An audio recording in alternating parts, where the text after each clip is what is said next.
ahmaduna rahmatuna hamiduna himmatuna. ok barkeb Serigne Saliou jërëjëfati Serigne Saliou kon niñ leen ko doon waxee boobu ba léegi rek ngeen ànd ak seen site bi di Fidyatune TV ba léegi ñoo ngi fii nii ci waañu Fidyatune TV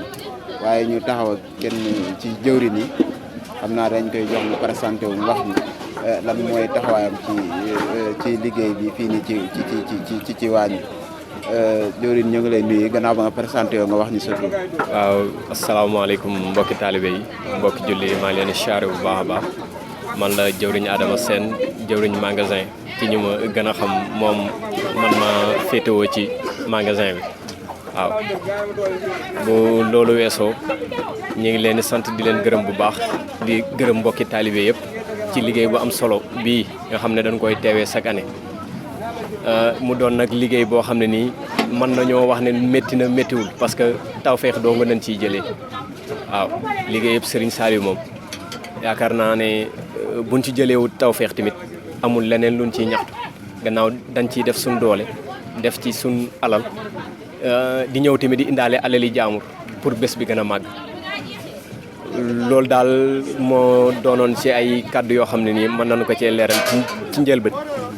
di xaar yeneen kàddu yoo ñu mën a baaxee rek. ok ak sa jëwriñ Serigne Adama Sène ñu gën koo xam ci jëwriñ yi magasin kenn ku ne ko xam liggéeyu Xelcom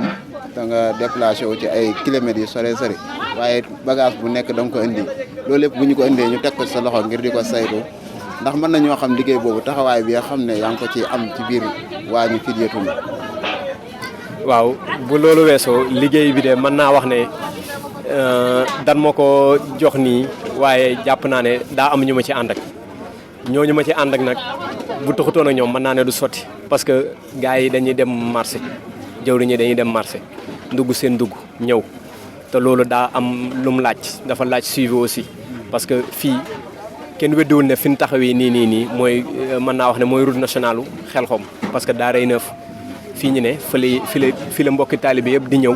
di déposer ngooñ mi di wàcce gerte gi bon kon pour ñu am lu mën a doxal suñu waañ ak lu mën a ñu mën a natt ñun li ñuy dépenser ba xam dana mat wala du day manqué léew lépp dañ koy prévenir ci man mi nga xam ne mën nañ dénk wàllum magasin bi luy waaj a manqué lu ne ma wax leen na la nangam manqué na bu dee manqué na gars yi dem wuti ko ñëw nga xam ne liggéey bu du tardé ñi togg añi togg reeri mbokki taalibe yi buñ demee ci liggéey bi ba ñëw mën a xéewalu mën a dallu noonu daal dañ koy liggéeyee nag mais nag liggéey bi am nay difficulté am nay ay parce que da nga ciy jàngee rek loo xam ne nii lu ñuy jàngee la ko lu ñuy jàngee la newul ne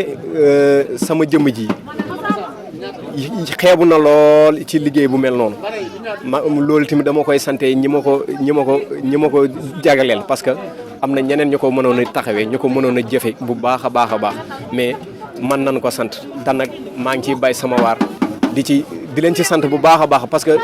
defuma lu tax ñi di ma ko dénk te yaakaar naa ne dañ ne képp ku la joxab liggéey ku ne mooy ki la sas mooy ki la sonal bon kon liggéey bi dama leen ciy sant ñoom mbooleem jëwriñ ñi yëpp di leen ci gërëm bu baax a baax parce que ñoom buñ ci jàppatoon tamit liggéey bu du sotti waaw.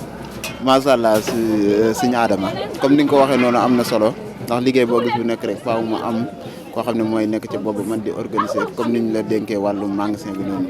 ndax mën nañoo xam it xam waañu Fidyatune xam ne mbooloo moo fiy dajee ndax mën nañoo xam ci li de seen dépasse ni muy demee ak ñaata mbana chaque jour ngeen fii ngay man di génn di ko joxe ñu di ko taal ngir jox ko askan. waaw bu loolu tamit yaakaar naa ne jour bi ñu njëkk a ñëw aljuma bi ñu njëkk a ñëw yaakaar naa mbooloo mu fi teew bëri na lool bëri goo xam ne nii mënuñu koo natt sax dañu xool mbooloo mi rek jëwriñu waxtaan seen biir ne ñu mbana nangam nañu taal. su ma jàppee mbanam bésu démb bi taal nañ fukki mbana ak ñeent ci wàllum añ. bu dee reer yaakaar naa def nañ fukki mbana parce que am na ñoo xam ne dañuy ñëw ci liggéey bi bu ngoon jotee ñi delluwaat léegi nag loolu noonu au fur et à mesure ñuy dem di am ci ñaareelu bés bi sunu liggéey ci wàllum waañ wi day gën a wàññeeku comme ça tey jii nii ñu nekkee ci waañ wi nii taal nañ fukki mbana parce que am na ñoo xam ni dellu nañ démb am ñoo xam ne buñ li wàcc ci deuxième jour bi waaw ci deuxième jour bi loolu ci deuxième jour bi la fukki mbana ci deuxième jour bi parce que am na ñoo xam ni dellu nañ démb booleeg mbokki taalibe yi nga xam ne dañuy jaar fii di jàll di dem loolu tamit mën nañoo wax ne dañ koy sóoraale lu bëri parce que kon daal liggéey bi yamale wu ngeen ko rek ci ñi nga xam ne dañoo dal ci Fidiyatul mboolem koo xam ne ñëw ngeen te bëgg a xéwlu rek waaw sëñ mi ngi noonu daal li ñuy wax daal xéwal ak sëñ bi la mënuñu koo téye pour ñun ñi kase képp ku fi jaar koo xam ne da ngay jaar di jàll boo fi jaaree ne daa bëgg a xéwlu rek dañ ko koy baaxee mu xéwlu des fois sax dañuy affaire bi day weesu suñ njort quoi liñ ci yaakaaroon sax da koy weesu di dem waaye lépp du suñ manin mais sëñ bi la sëñ bi mooy defar bés bi bon kon ñun dañ ciy teg suñu loxo rek gannaaw nag mi ngi ñuy dimbale ñu jublu ci liggéeyam deful lu may di ko sant di ko gërëm bu baax a baax parce que mënoon nañoo nekk ci leneen mu xëcc ñu di ko liggéeyal kon Serigne Saliou moom mën naa wax ne sama maas gi nga xam ne ñoo mujjee judd fekk ko fi bëri na lu mu def ci ñoom wax dëgg yàlla bëri na lu mu def ci ñoom parce que lu ñu xam ci yoonu murit lépp liggéey lépp Serigne Saliou moo tax waaw dañ ko koy sante bu baax a baax a baax waaw di gërëm mbooloo mi yëpp daal macha allah. macha allah jërëjëf sëñ Adama Sène kon ñu ngi lay sant bu baax a baax xam naa ci kanam rek ñëwaat ak yéen ci yeneen i image